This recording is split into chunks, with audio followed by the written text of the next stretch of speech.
Welcome back to the Turnaround Artists. In this episode, I am thrilled that my friend and podcast guru, Rory Paquette, has agreed to join us. He is a father, in this order, husband, coach, writer, motivational speaker, and entrepreneur. The list goes on. Seller across the board, and he interviewed me for my first guesting appearance on one of his podcasts, Podcaster Nation. He is also up to episode 168 of The Power of Man. What a labor of love, which is an excellent forum for our listeners to tune into if you haven't already. I just got done listening to that episode 168 called Break Free. And I would encourage every one of our listeners here at the Turnaround Artists to tune into that, whether you're a man, woman, anybody will benefit from that. So welcome, Rory. And why don't you kick things off by sharing your incredible story, which I've only just touched on, and taking the mic away for our listeners. I appreciate that, Brian. Thanks a lot for having me. And thank you for what you had to say about that episode. That episode, Breaking Free, was a heartfelt episode, and it was just one of those that I felt, especially at the time, that I just really needed to get out there. All of the men that I work with seem to be having a situation similar to that, where they're having issues with jobs, and it's just not the way it used to be. Nobody graduates with that or retires with the gold watch anymore, and the pension and the safety. Everybody's fighting till the very end.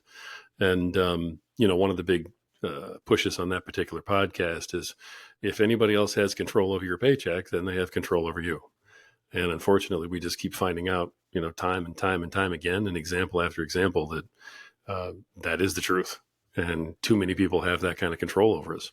And if they can control us that way, that means they also control our families, and they control our households. They control our future, and our literally our plans, for what we're going to do over the next few years, because they control our income. And so that was a big episode. We got a lot of response on that, and I really do appreciate yours. Thank you for that. You're very welcome. You're very welcome. So yeah, I've explained to my co-producer and founder, Marisa, who's not in sales, so you just said it best.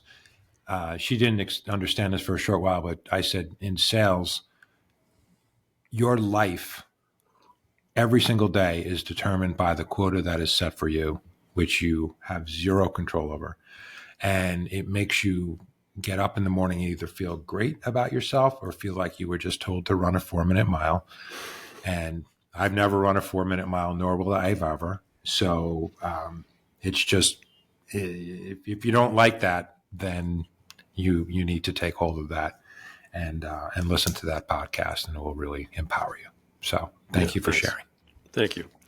I that not to keep talking about that particular episode, but I've been in sales a long time, and we've had those discussions off the air. And one of the things that brought up by that about also is that 20 years ago, you could go out and you'd sell millions of dollars worth of product or service, and your boss appreciated that. And that made you valuable to the company. And today you go out and you sell that, and then they end up resenting paying you because they feel like that's the expense. And they honestly do view every one of us like we're just replaceable.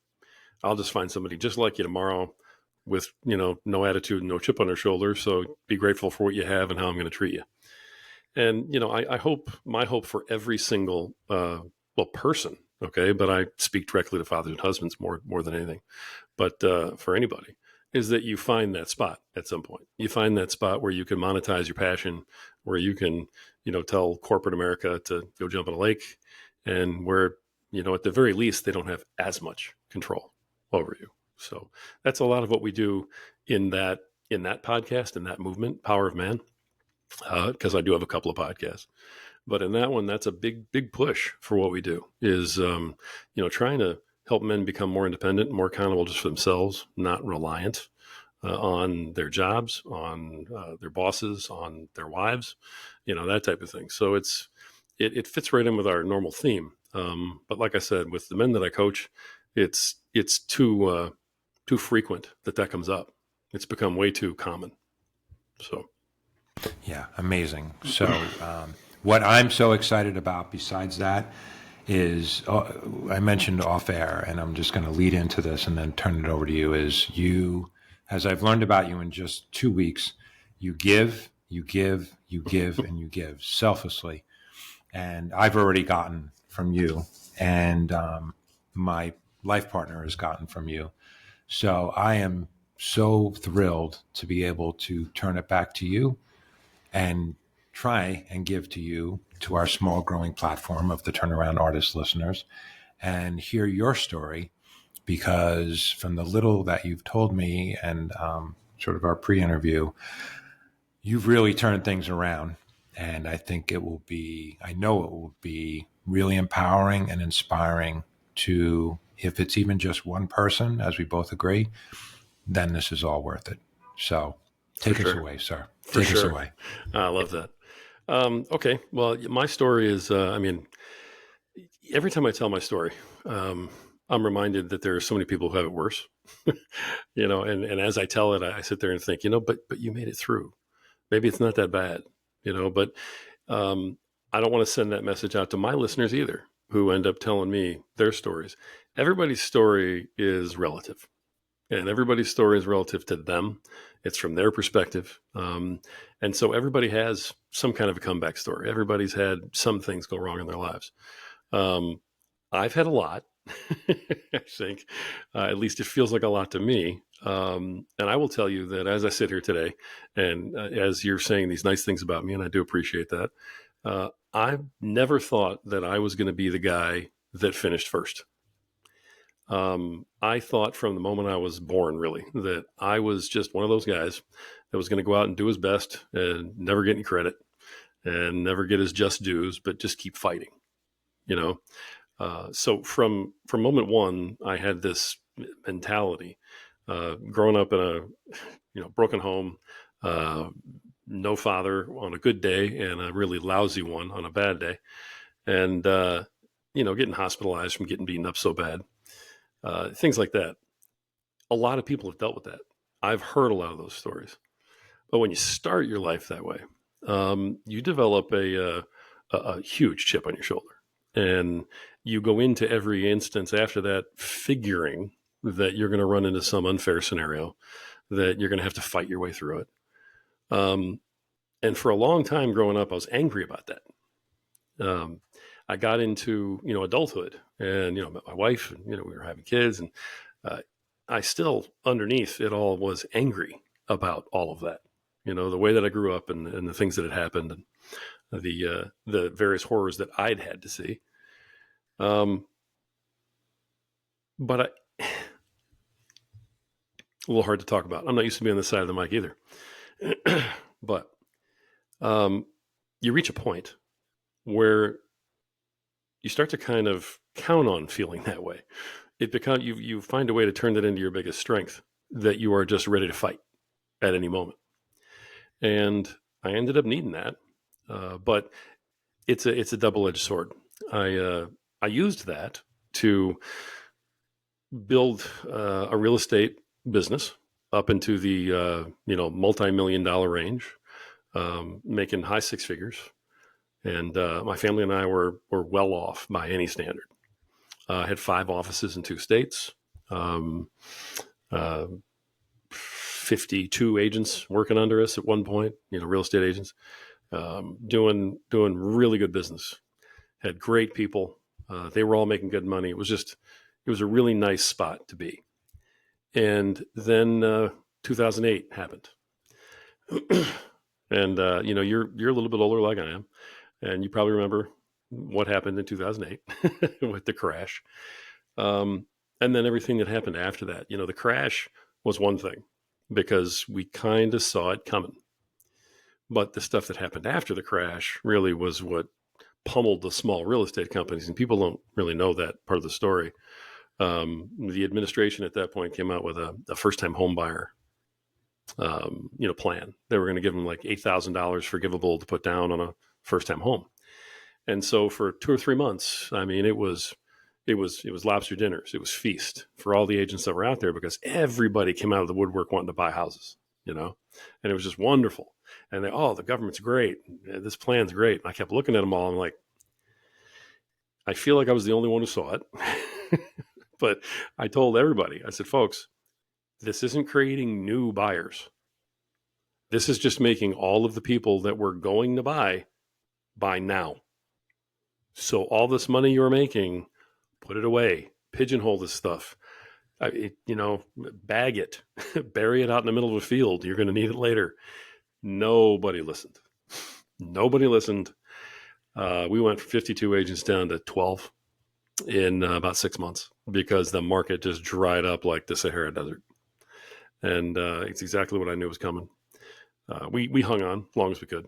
And I put every personal penny I could find into trying to keep things running because this was the business, that I had built with my bare hands with no help, all on my own, literally bootstrapping it, and we just, 2012 happened and we knew we were going to get another 4 years of the same thing. And we had to hang it up. We just had to hang it up. We weren't getting relief anywhere. Housing market was not coming back. And we were just too far in. So I let my fighting instinct take over my good sense right around that point in time. And I was so used to fighting that I figured I could just fight my way through all that and that I would come out and I'd win somehow because I don't ever stop fighting. Well, there was a point in there, and I know this now looking back on it, in hindsight, because that's always 2020. But I look back on it in hindsight, and I was probably 12 to 18 months late on waking up and realizing it was time to put down your dukes, and take the gloves off, close it up, find another alternate method, recover, start over. But because I wouldn't stop fighting, I wouldn't let it go. We downsized, kept fighting, downsized, kept fighting, downsized, kept fighting. Even though I knew, here in my brain, I knew that the market wasn't changing. I could see it. And I'm like, okay, what are we continuing to fight for when we know there isn't anything different coming? About 18 months too late, pulling the trigger on just closing the doors. And so, we ended up just losing everything. We lost literally everything.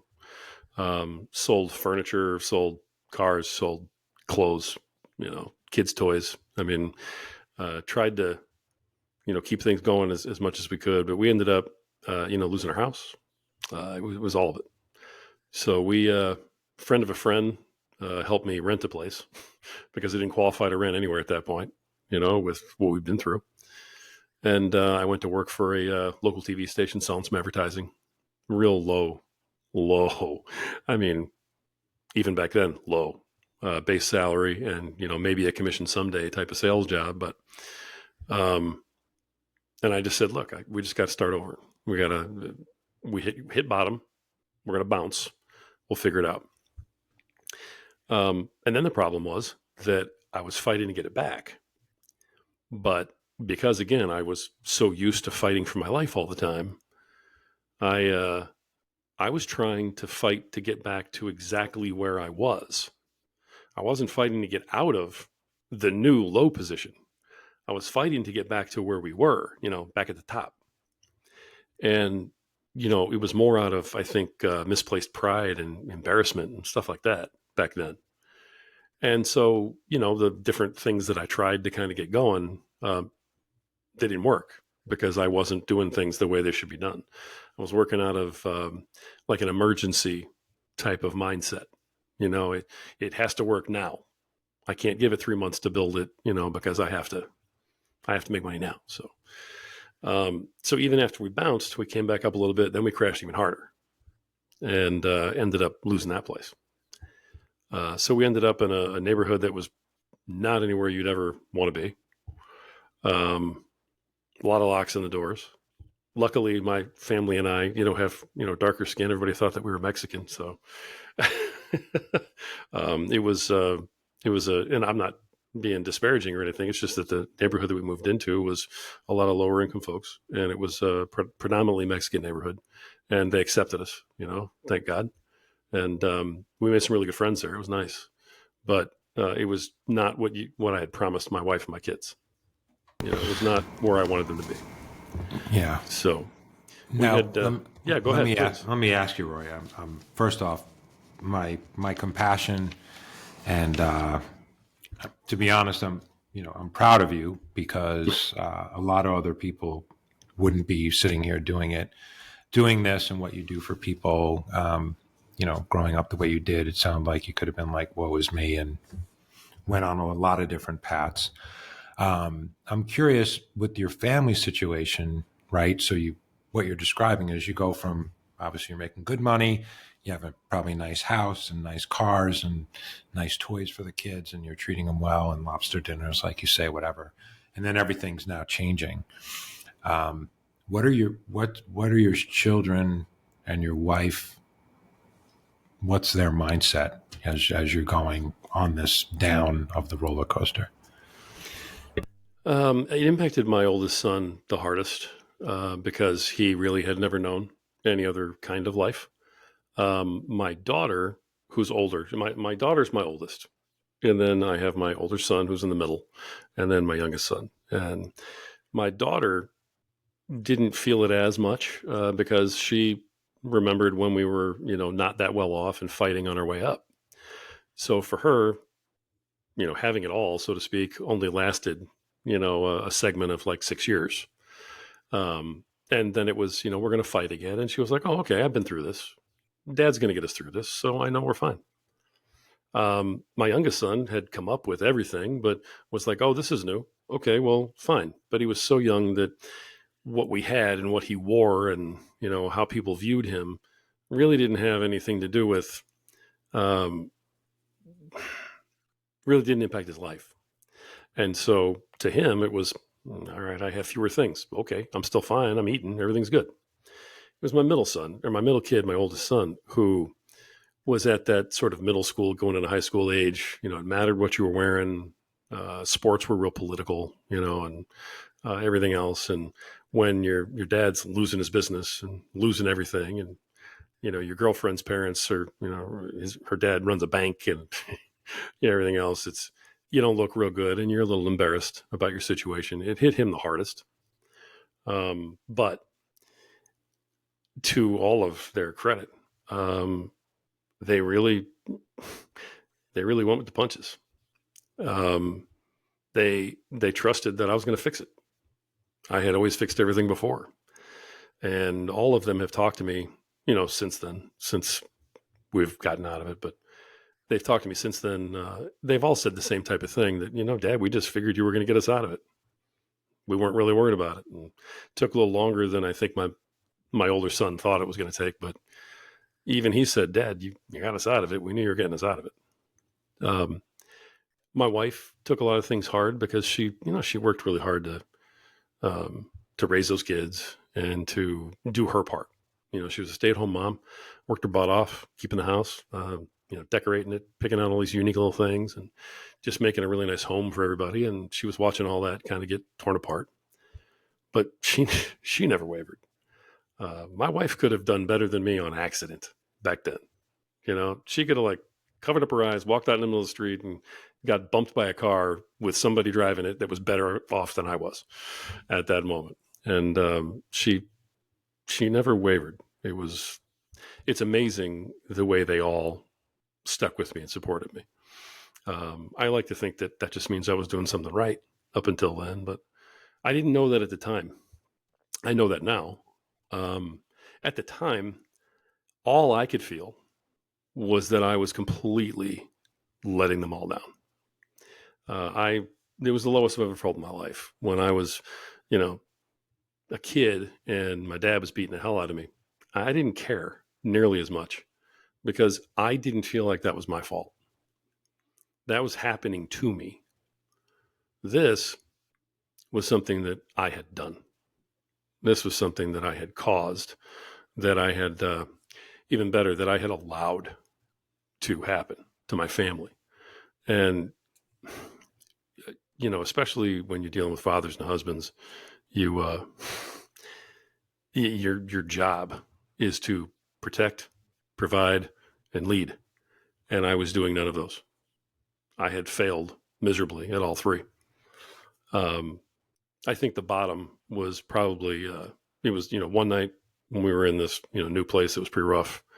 Heard a couple gunshots outside. Kids didn't care. They were like, we're good. Almost joked about it.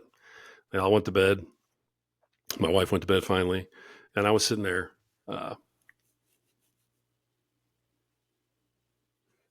I kind of had enough of all of it.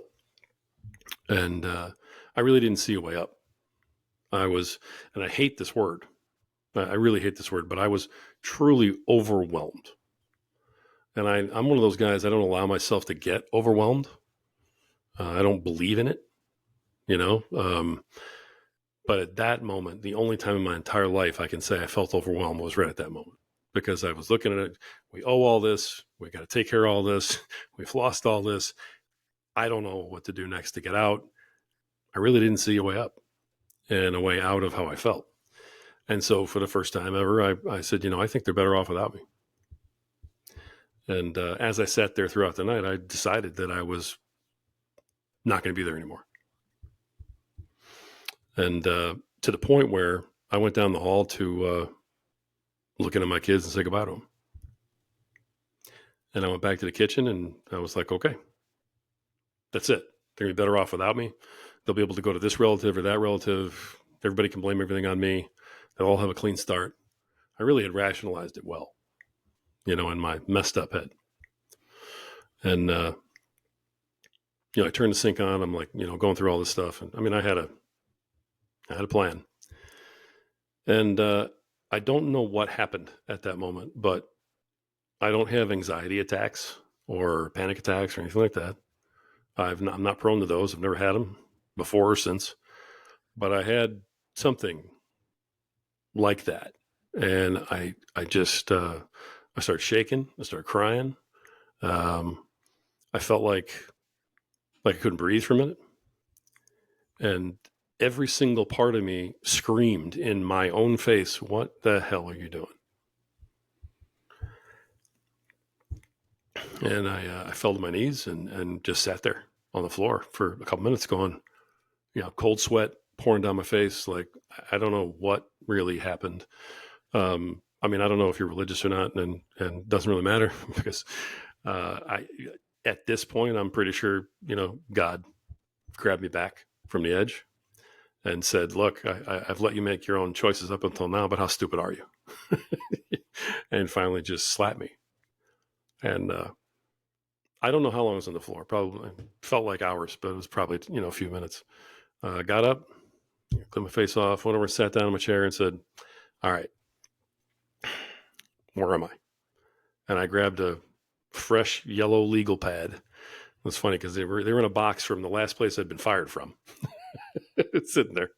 And I pulled out this clean, crisp yellow legal pad that I had stolen from that company because I wasn't leaving there without some office supplies, and one of their pens. And I just started writing. And I think I spent 4 or 5 hours just writing. I started with, what do we owe? I started with, what do we have? And then I was with, okay, what can I possibly do? What's an option? Do I have another option? Let's look at this option. What do I have left to sell? And then I looked at it all, and I had just pages laid across the floor in my living room, probably 30 of them, all written up. And at this point, it's like, I don't know, 6 o'clock in the morning or something. Kids are waking up, wife's coming out, and here's Dad, been up all night, looks like a total wreck, pages of writing all over the floor in the living room. And my wife looks at me, she's like, are you okay? And I said, you know what? Yeah, I'm going to fix this. Wow. Yeah. What an experience. Thank you for sharing that. You wouldn't know that, right? By looking at you, but that's the thing, right? Especially as men, we're not supposed to break down and whatnot, and bless you that you found that higher power, whether someone's religious or not, right? There's Right. always something or somebody that we have to find that's more powerful than us. And what as I'm going to have you continue, what makes that extra special was I keep thinking about the post you had of getting invited to your son's for Super Bowl Sunday. And until you just told that story, I thought that was like, wow, that's really nice. His son, and you complimented him, and you said he's working 2 jobs and still invited his mom and dad over for dinner to watch the game or whatever it was. And my condolences for the Chicago Bears. As I hear your pain. I was a Giants fan, so it's not much better here. Oh man, okay. Exactly. But I don't really follow football anymore. But now it means so much even more, right? Just hearing that, and thank goodness, because the world's a better place because you're here, and to find so many of us in this where I want you to pick back up, like you really need to hit rock bottom when things are down to turn things around, and you just did. So thank you for sharing that. That's where it was. That's what it took. Yeah. I got up off the floor and cleaned myself up and just went out to find jobs. And I ended up, and this is another one of those things, whether it's, God, or it's the universe aligning, or wherever you subscribe your beliefs to.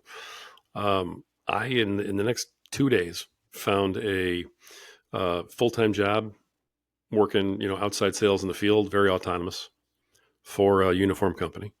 Found another job working from home, doing telesales, and back then that wasn't very common, for an insurance company. Both of them paid a base salary, and I got hired to start throwing newspapers, in the mornings, for like $200-300 a week, doing that. And after my first day of doing that, they said, "Hey, we have a route right next to you. You're doing great."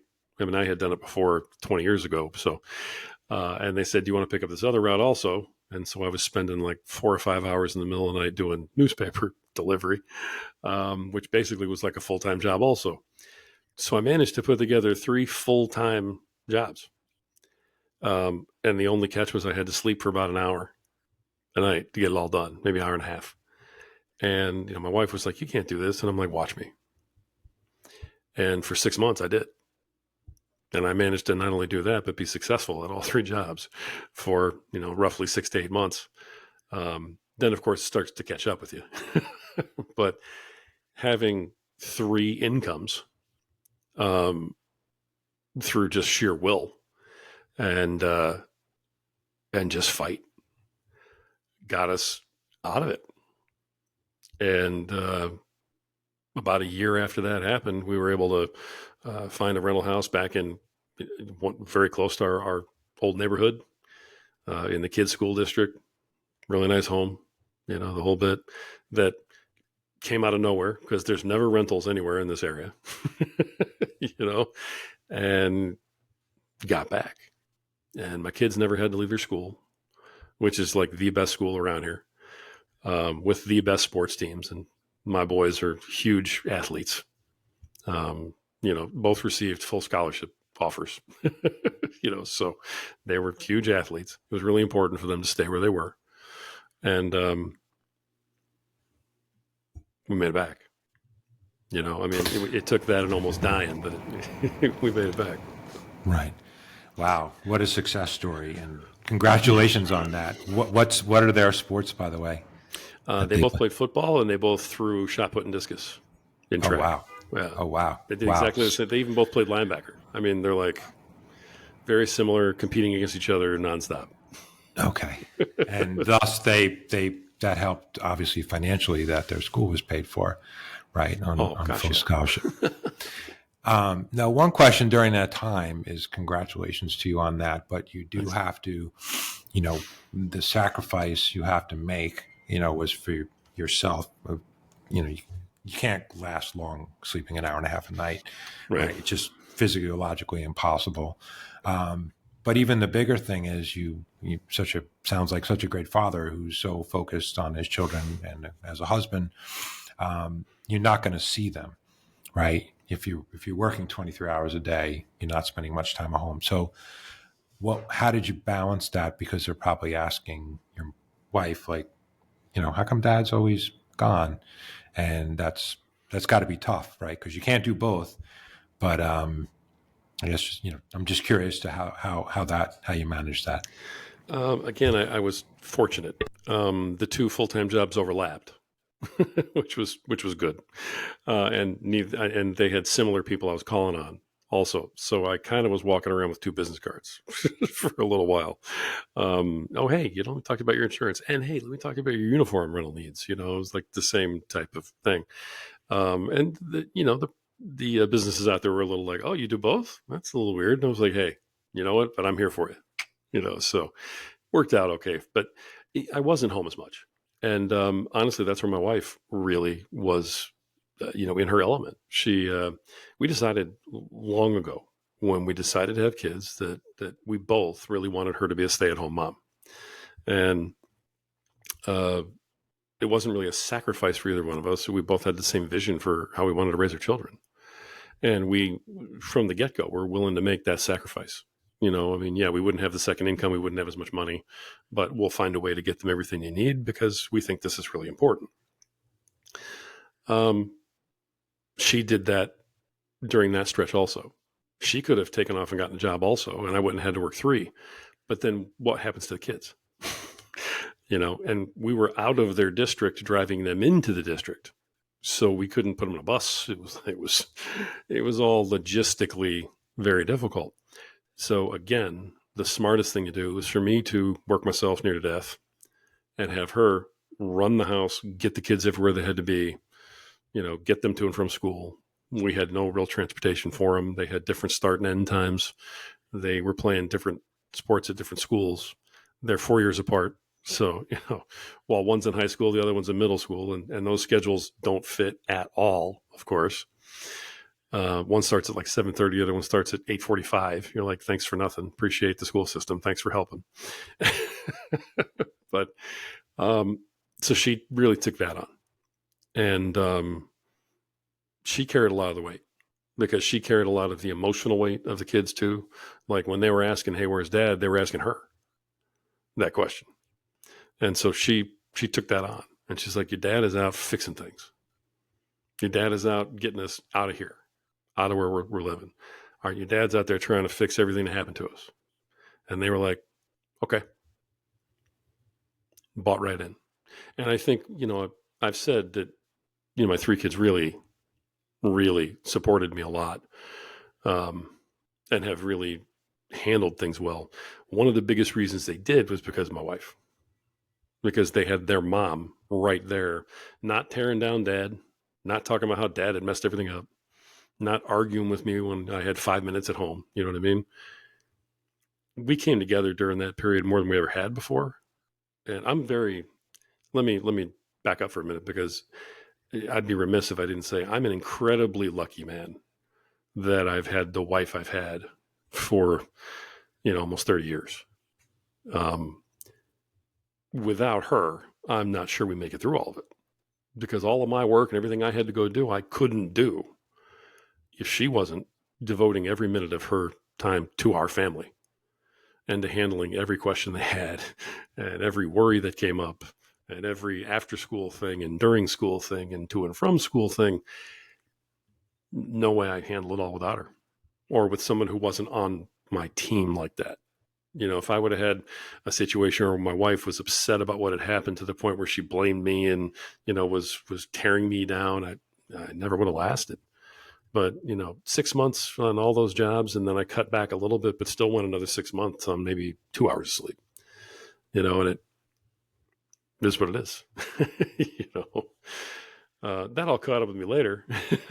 But during that time, it's what had to be done. It was a sacrifice that had to be made. And my wife is really the credit for getting us all through it. Yeah. Well, it sounds like you deserve each other.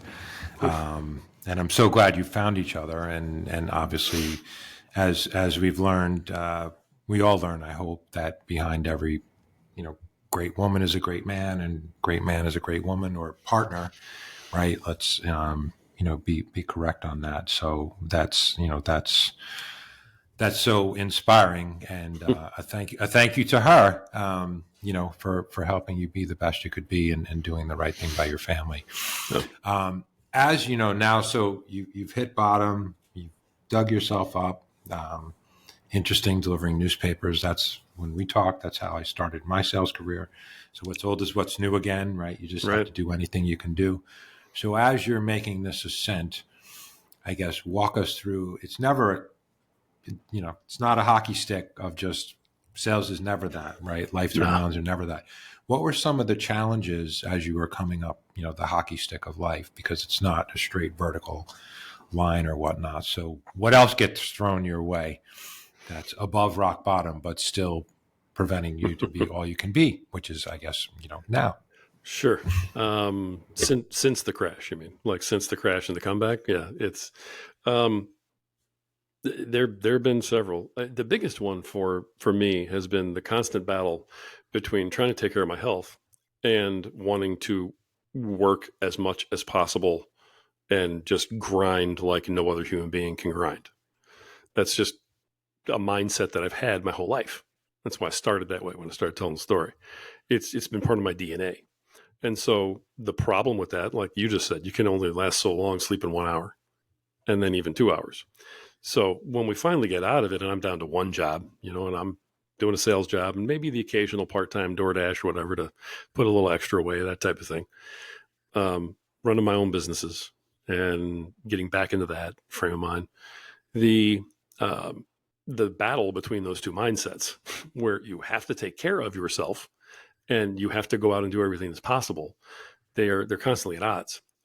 And so my health against my hours has been my biggest fight, because I had a job, I worked for 6 years, and I just left there maybe 2 years ago, and working for a big bread company, in outside sales and distribution and stuff.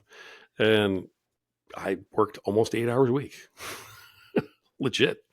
You're working 6 days a week, and then on the seventh day, you're picking up small shifts to go out and, check merchandising things and check displays and everything else, and try and get a few more sales because it's an extra day. And you don't really think about the fact that you're never resting. You're never letting your body recover. Your sleep is garbage. Your diet's not great. So, and then all of a sudden, just a few months ago, I realized that my health battle had gotten so bad that I had been carrying full-blown 4th-degree pneumonia around with me for over a year.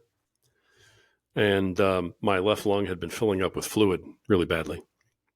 And so I was constantly coughing and, sniffling. And I just thought I was having really horrible allergy attacks all the time. When I started doing interviews for Podcaster Nation, almost every interview I was sipping tea, doing a cough drop right up until the time that we hit record, and, apologizing to everybody for having to, cough, and things like that during the podcast.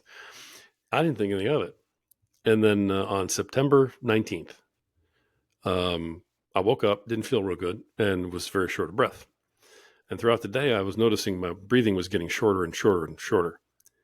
My wife, came home, and she goes, "Hey, what's going on?" And I said, I might be having a problem because my breathing is getting smaller and smaller. I couldn't take a breath like that at all. And it got to the point where I said, if we keep going down the same path here, I won't be able to breathe in the next 15, 20 minutes. We need to go to the hospital.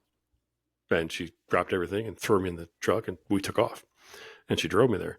She's running red lights and breaking laws and everything to get me to the hospital, and gets me to the emergency room faster than any ambulance could have. I'm telling you that right now. And I walk into the emergency room, and the final bit of, black just goes out. And I hit the ground, apparently. I was done breathing. That was it. They grabbed me up. I woke up somewhere in the back of the hospital in some room. They had, stuff in my throat and tubes in me and everything else. And they're like, "Hey, you back? You there?" And my entire left lung had completely shut down. I was totally full of fluid and had a big casing of frozen fluid around the outside of it. And my right lung finally said, "We can't carry the load for all this anymore. We're done." And it just gave up. And so 3 weeks in the hospital and a couple of pretty major surgeries, one of which I should not have survived. And here I am today. I had, about a month of rehab before I could get back on podcasting. So my podcaster nation had a bit of a break in the middle of it as I was building it because of this. But I have another 6 to 9 months of total recovery from it. But I'm much better now. Obviously, I don't look like I'm walking into a hospital, do I? No, Okay. not in the slightest. And I was going to say, you're the man with the golden voice. If our listeners are of age, I would say the Sinatra of podcasting. Oh, wow. If you like Sinatra. Oh, I'm Italian. Are you kidding me? You can't give me a bigger compliment than that. That's the biggest compliment I've ever gotten from anybody. Oh my God. I'm glad. I thought of that as I was listening to the Power of Man, because I was like, and I grew up, probably at the time you did too. Well, the radio stations on Long Island, there was a program that was called Saturdays with Sinatra, and my mom she put that on every week, and I just I don't think there's ever been a greater voice, and I did have the pleasure of seeing him at Radio City Music Hall before he passed. May he rest in peace. And he was really at the end of his career and his life. Yeah. But just to get that experience, to see that man do what he had done for so long and bring joy to so many people was incredible. So yeah, I'm glad you like that. And that raises a good point, and I guess pretty commonsensical thought to our listeners and to you and to me, that you balance, in life is everything, right? Like you literally worked yourself almost to death, and twice. of what value, right, would you have been to your family then? Right. So you didn't have it. So one question, as we're heading into our closure, but one question I've had prevailing throughout this entire discussion is that, you had that brutal childhood of which no one should have to deal with. And as I'm interviewing people, like, I'm just hearing this more and more and more and more. And I can't believe there's adults who treat children this way. It's hard to grasp, right? And you had it happen to you. Yeah. But here you are today. I guess, talk to me a bit about, because we've been getting on this thread in the Turnaround Artist about mental fitness or mental health. So have you engaged, besides your physical health failing, have you at all engaged? How did you keep your mind and wits about you? Because your brain is arguably the most important muscle in your body. So what do you do to keep yourself mentally healthy, or what did you do to keep yourself mentally healthy and get over that childhood trauma? Because that's as serious as it gets. It's going to sound self-serving, but a lot of it is my podcast. And that is my therapy. It's my chance to, one of the things that people don't do is tell their story. And people don't talk about the things that happened. And so when people suffer from mental health issues, usually it's from repressing all that, is what I've found. And I've talked to some people on and off. I mean, I interview a lot of therapists, and so I have several therapists that are clients of mine right now in podcasting, and they're doing great. So I get an occasional free, talk session with them just to kind of let some things off, off the hook. But my podcast has been my biggest piece of therapy. I started it almost 5 years ago doing The Power Man, and it's my opportunity to talk about not just how I think things should be or observations that I have, but mistakes I've made. Scars that I've received, over the years, and what led to them, and being able to talk about all of that and then have the feedback from the listeners. Since episode 9, we've had very heavy feedback. Episode 9 of mine was on bullying. And it was the first one where all of a sudden I realized everybody knew I had a podcast. The first 7 or 8, 20, 30 people might listen. Somebody might say something to me in a gas station, hey man, caught your podcast. But episode 9 was huge went berserk in terms of the number of downloads, and I got over 100 DMs all of a sudden out of nowhere, and a lot of people I knew, a lot of people I had never heard of before, all because this bullying theme, that I've talked about, hit home with so many people. And it was about me actually being bullied when I was younger. And so many people who knew me and know me today as me were like, wait a minute, you? I mean, I'm not a little guy. You can't tell through the camera, but I'm a larger, Italian guy. When I'm wearing my black suit, my black trench coat, I look like a hitman. I mean, I look like I should be standing next to Brando. But it's, they look at me and they're like, you? Wait, you? I had no idea. And for a lot of them, then they wanted to tell their stories, and that's where I've been, is that I've had the opportunity to talk and to tell my stories through my podcast and to people who want to hear them and want to learn from them. And so that's been my biggest thing. When I was in the hospital recovering, I was listening to my podcast over and over and over. I started episode 1. I just started listening to all, at that time, probably 150, 160 episodes of it or whatever it was. So we're over 170 now, but I just listened to those because it was a reminder to me of all these things that I had talked about and all these things I had gotten out and all that poison I had let loose.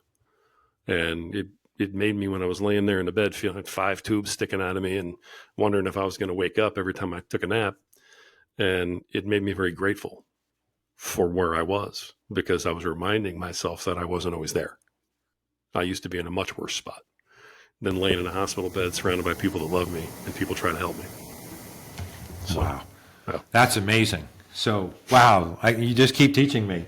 So I'll just, and I will tell you, I'm a rookie podcaster, so I've already learned so much from you just by our first interaction and now listening. But to hear that you could find therapy in really getting a raw deal in life, in so many ways, right, that you didn't deserve. No one deserves that, to grow up like that. And those scars are, you've overcome them, but they'll be forever with you. Yeah. To find passion, right? I think that's one of my biggest takeaways from this discussion is you finding your passion in podcasting. It helps so many others, present company included, but you also helped yourself. That's amazing. And I can share my little secret in that. And I told my life partner this, and she gets it. I love listening to my podcasts because I love to hear the sound of my own voice. But it teaches me, I'm like, oh, you can do a better interview. Like, you can be a better listener. Like, you're not funny all the time. You don't need to interject. But I'm cautiously optimistic but I'm in no rush. That episode 9, I think we're up to episode 8. Maybe this is the one that takes us over the line, because I keep going to my Spotify stats. I'm like, only 27 this time. Like, when's the one that's going to hit? But it's just patient. It's just, don't do that. Don't do that. Don't do. We'll talk off the air, but do not do that. Come on. No, I know. But we're salespeople, right? So it's always like, what are my numbers? And you keep looking, and it's not a healthy way. I agree, and I'll have to learn a lot more from you than that. So I guess I want to thank you. I want to close up shop here, and I want to turn the microphone over to you to give to our listeners. There's been so many nuggets here that are so helpful. I can speak for myself. I'm sure I can speak for anyone who's listening to this. There's never just one thing, but what's the primary thing that you could share with people that really enabled your entire turnaround? And I've obviously shared a lot with that, but if you just drill it down as you do so eloquently in each of your episodes, that people can walk away with that takeaway. I appreciate that. There's a lot of different directions I could go with that. There's a lot of things we talk about in the podcast that are absolutes, that I really believe in, heart and soul. But there's one thing that I've really realized recently that I'd like to kind of focus on, if that's okay with you, and just if we have one more minute, I just want to make sure I want to get this out. Plenty of time, of course. I appreciate it. It's one thing I never had in my life was a community, ever. I've been a lone wolf since the day I was born. And there's a lot that's attractive about that. And there's a lot that helps you get through life that way. But it's also, when you are having a really hard time, it's very lonely. It's a very lonely spot to be. And what I realized when I was in the hospital this last time, with my last life-threatening thing that I looked at, I had people I'd known forever that, didn't even bother to say, hey, glad you're okay. People that I had, worked with fairly recently, nobody even messaged me. I posted online from the hospital to talk to people that followed me regularly, to talk to my different communities, Power Man, Podcaster Nation, because I wanted them to know what was happening. So like if you're in the Podcaster Nation group, you can go back and look, and there's a live or two from me in the hospital, talking about what's going on. And I wanted people to know, hey, you put your faith in me to get this podcast out and tell your story. I am going to do it. Please don't lose patience. Here's what's going on. The unbelievable outpouring of support that I got. And I don't just mean like, hey, hope you're good with like a thumbs up. I'm talking constant check-ins, phone calls, messages, you name it. I got it from those two communities. The Power Man I expected, because I had invested, almost 200 episodes in those people. And I had been coaching there for a long time. So I kind of expected, a good, strong support from them. And I got it, to their credit. But the Podcaster Nation folks, I had just met. And I had just met, only talked to them a few times sometimes. But because of what we do, and because we're all so passionate about what we do and we just love it, there's some sort of connection there where the outpouring of support from the Podcaster Nation folks was off the charts, and still is. I still have people, hey, I heard the most recent episode. Sounds good. Are you doing okay, though? They have no reason to send a message like that. None. By all, metrics, I look fine. I sound fine. I'm moving fine. I do good, right? We're being productive. No reason for anybody to be checking on me, and they still are. Tons of them. So my thing to any listener is, even though the lone wolf sounds attractive, if you can find a community, find one. I don't care, if you're a husband or a father and you're looking for a brotherhood, if you're a mother and you're looking for, other moms, if you're a woman who's an executive of some kind, or a career woman and you're talking to other career women, find people who are doing what you're doing, who are trying to support each other. Find a community and contribute to it as much as possible. And when you need them, they'll be there. And believe me, when you need them, you really need them. And you'll be very glad that you gave everything you gave to that community when you see it all come back in that one moment when you really need it. That is, I'm getting just such amazing energy through my body.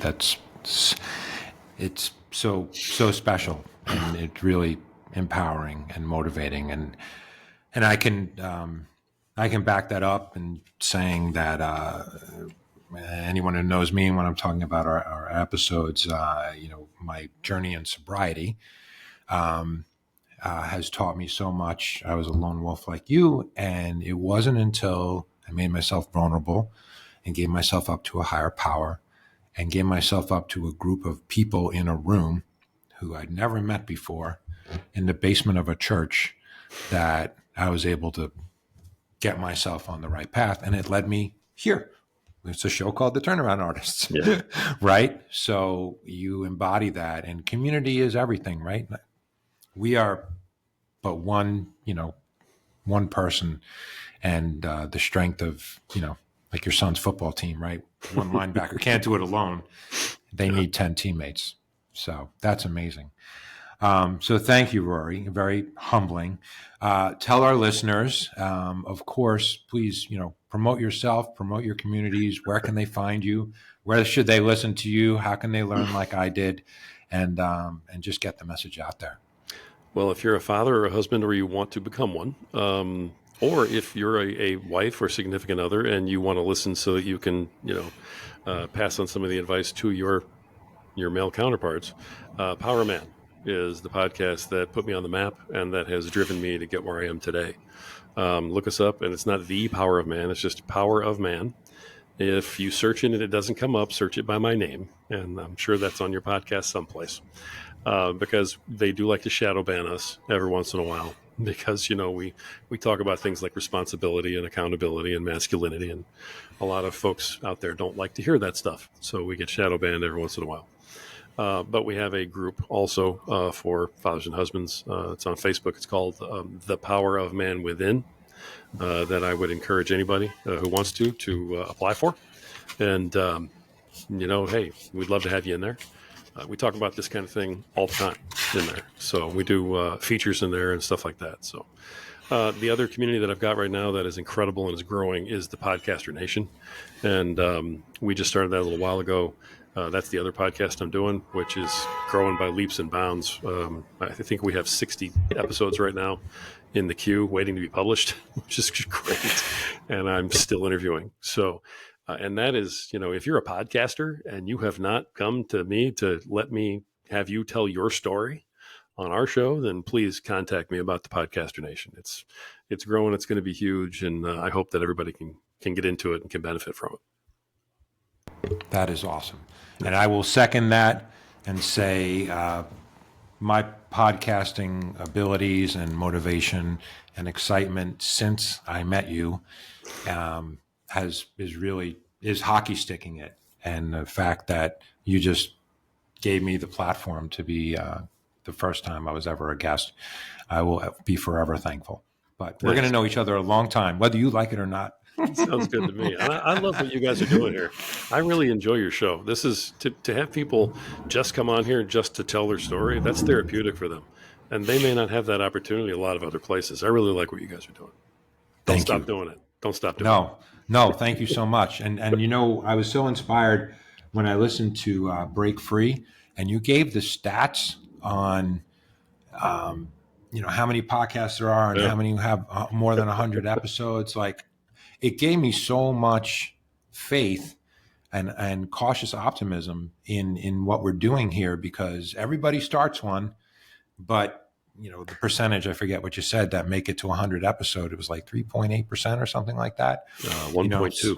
1.2. Right. So, yeah, I mean, my life partner's mom said, are you guys wow, you really found something here. Are you going to make money off this? And we're like, we're not in this for the money. That's not the point, right? It's to help people. And she's like, well, how can you survive? Everyone's got a podcast. And there's 800,000 podcasts out there now, or that's what's claimed. But then when you hear everybody gets into it with the best intentions, but then doesn't want to follow through and get to 100 episodes. Absolutely. So I keep the stats next to me right over here on this piece of paper. I go back to them all the time. It's right here at my desk. Like it's on a napkin, but I never let them go. As long as they're asking there in your studio, they're gold. They're right there. So fantastic. Well, Rory, thank you so much on so many levels from both Marisa and myself. You've done so much for us both personally, professionally with our podcast. And obviously, I'm going to have future episodes, I hope, with you to, listen to Power of Man, join the group, like you said. And, we'll post all the links and everything when we get this episode live. We should be in the next few weeks. I don't do 9 interviews a day like you do. You're lucky. Yeah. You're lucky. I know. But bless you for doing that. Yeah. And this has been really special. So thank you so much, Rory. Thank you. So you're welcome. Thank you. And to all our listeners at the Turnaround Artists, both Marisa and I, thank you so much. We're truly touched with today's guest. And we thank you as a listener so much, because what you've done is you've let us into your home, your life, your car, your ears, and given us the most valuable resource that you have, which is your time. So I hope in exchange we have given you something, even one little thing that is of benefit to you. If you've enjoyed the episode and you know someone who can benefit from this, as I think we all can, please share it with them. And also, if you'd like to be a guest, send us an email at hello@theturnaroundartist.org. We also have a website, theturnaroundartist.org, so you can reach us there. The listenership is growing. The people we're hopefully helping is growing, and we are here for you, because to provide you service makes us truly, truly, truly happy. So thank you so much for listening in. And thank you again, Rory, for all you've done. And we're looking forward to getting this episode live. Thanks.